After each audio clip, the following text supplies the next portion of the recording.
Inventory, otherwise referred to as active listings on the marketplace, is about to drop. And in today's video, I'm going to go over that. I'm going to try to keep this super quick, just explain to you that there's a very, very good chance that all these listings that we have seen flood to the market, well, a bunch of those listings are about to come off of the market over the next little bit.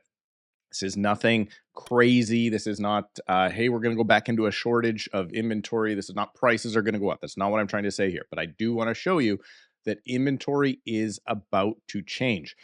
And the reason I know it's about to change is because it changes this exact way every single year. First off, let me hop into my phone here. I want to show you just what I look at as a real estate agent. Every agent kind of has this, and basically it's an easy way for us to access listings.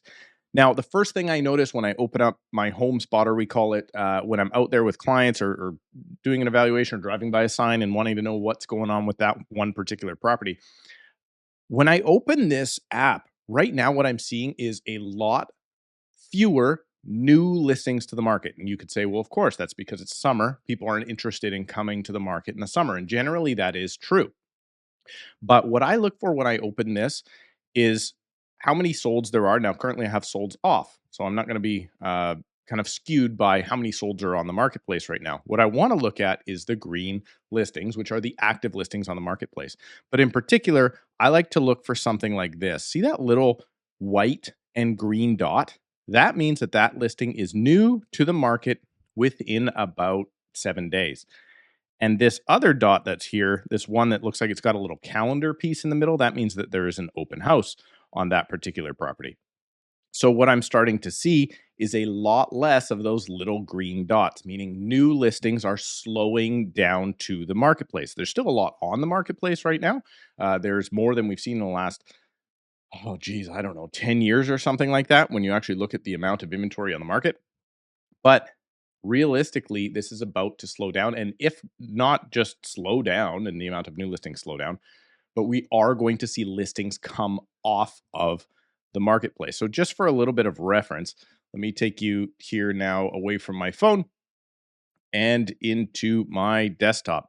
Currently, as of filming this, we are looking at 7,814 active listings on the marketplace. It's a pretty high number. Generally speaking, what we're looking for to be a healthy market is 6,000 to 6,500 listings. The problem we've had over the last so many years, is that that number has been really, really low. And now we're up to a respectable number. We're actually probably past a respectable number, and we've entered into a buyer's market. But that could change. I'm not saying it's going to change. I'm saying that very much could change. But one thing I know for sure is that inventory is about to come off. And here is why inventory is about to come off. And it's simple. It's just because it comes off every single year. Generally speaking, the summer markets, as late as maybe September, are the peak inventory for the year. And this year is likely going to be no difference. Now, that peak inventory is going to range anywhere from May to September, almost every single year. Once in a while, you'll get a high October. But if this market right now remains increasing inventory through September, October, and November, it's going to mean bad news in the future. It's going to mean really, really bad market in the future. Why? Because it's never happened before that is the case. Let's take a look here. This goes all the way back to 2005.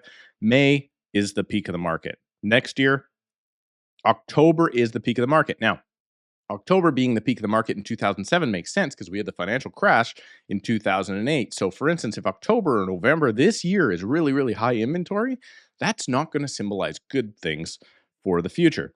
The next year, again, October, sorry, that was 2006. This is 2007. Kind of peaked out, although it was about the same as July. Very, very close. The next year, 2008, right before the great financial crisis, peaked out with way, way more listings in July. Then the next year, May. The next year, May. The next year, September. Then we went into a July. May. May. May. September. September. See, you can see the trend here. It's always the same. Now, right now, I would expect that we're probably going to continue to go up at this point in time. But there is no point on this trend where you don't have the lowest point being either January or December. Now, here is that exact same chart with all of the listings included. So now that last one was detached homes. This is now all inventory. And you can see that obviously the inventory levels here are much higher. There's a lot more condos and townhouses in particular than there used to be as well. But you're seeing the exact same trend, except for those couple of years, 2006, that I flubbed on earlier, and then 2007, where the inventory peaks are actually really, really late. When the inventory peaks are late, and if that is to happen, then that is signs that the following year probably won't be a very good year. And of course, again, the lowest point is being either January or December each and every year. And why is that? Well, it's actually really simple to understand. Most people try and look to the spring market as the time to sell. Everybody wants to sell in the spring market. That being said, if you haven't sold, if you came on the market, say March, April, or May, and you are not sold by September, it's a really good chance you're just fed up and you're going to take your property off the market and you might try again next spring, or you might decide not to move at all. Therefore, for the next coming months, I will expect that as of for sure October, but probably by September, you're going to see listings coming off of the market.